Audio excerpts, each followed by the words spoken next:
Anthem, one of the most hyped games at the start of 2019. Today, I will be discussing if it's worth your money and how my experience of the just released VIP demo was. When I first saw Anthem, I definitely got the feeling it'd be something like the preceding looter shooter games, titles such as Destiny 2 and Warframe. Now that I've played, I can certainly say I was pleasantly surprised. It does have the same vibes, but in a different format. It fits its own niche very nicely, whilst providing the same fun experience of these previous games I've very much enjoyed. Despite the servers being scuffed, like most launches often will be for online games like this, they were fixed very quickly, and within an hour I could get on and start the experience of what I've been so hyped about. Unfortunately, when loading games I was met with a very displeasing bug which left your loading bar stuck at 95%, and the only way to fix that was to force close your game. After a few tries, I gave up and decided to give it a bit more time. This is a demo after all, so I decided to take it with a pinch of salt. The BioWare developers did state it's a 6-week-old copy after all.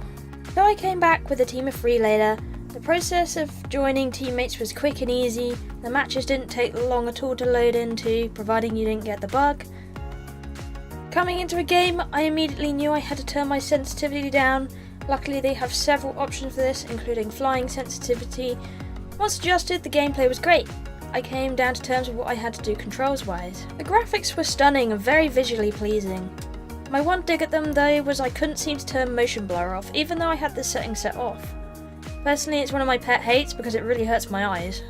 Missions were laid out nicely. You could change the difficulty for better loot, which I really liked, making solo play very pleasing. Objectives were easy to navigate to, although the loading screens in between were really quite annoying. One thing I really enjoyed in combat was how frequently you could use your abilities, how you could rack up combos and just constantly use your grenade and missiles, and the customization of it all once you obtained upgrades by playing missions, like ranger damage boosting shield, and the upgrade for poison darts instead of the bog standard missile. There were plenty of weapons to choose from. The soundtracks for each weapon I used sounded realistic and was pleasing to listen to. I felt there was an extreme lack in resources I could loot in the open world in my first hours of gameplay. For the first 5 hours I only found 4 plants / ores to plunder from, and it was like, because you need these. They're a key resource in crafting, but I'm hoping they'll fix that issue when the full thing comes out. Starter missions seem to last a good 10 to 20 minutes, which is good in my books. Not too long, not too short. There was a few bugs here and there, but generally overall gameplay and missions, I'd certainly give it a good 8 out of 10. I feel most of the actual problems and the most bug-littered area was the actual hub. The walking was too sluggish, some of the graphics, such as the flags, would spaz out, half of the people I couldn't talk to, the whole game would crash some people while editing their suits, the whole lack of a mini-map and having to check in and out of your large map to get to the right character to speak to, that sucked.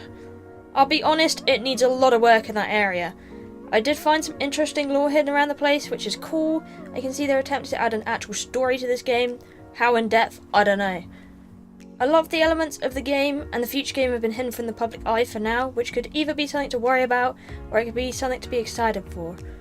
So from my experience, I've come to an conclusion. Is it worth to buy the Legion of Dawn edition? Hell no, it is not worth spending another £15. On top of the $54.99 I have to pay for the base game. But the $54.99 for the standard edition, I feel like I can justify spending the money on that. My advice to you is if you're unsure and on the fence about it, wait until it launches and give it at least 1 to 2 weeks of time to find out what's changed. There will be plenty of reviews on it by then and information. I think as long as BioWare keep their promises and make the game worth playing for the long run, I think it will be all good in Anthem. But if they decide to swamp us in microtransactions, I fear for the future of the consumer base for BioWare and EA products. I feel like many of us are on our last straws for these companies due to their previous drama over the years. But anyway, that's it for me today. I hope you enjoyed. I'll be covering more gameplay and reviews on my channel on Anthem, so stay tuned, subscribe for more, and feel free to slap a thumbs up on the video if you enjoyed it. Take care, I love you all, and I'll see you in the next one. Bye bye!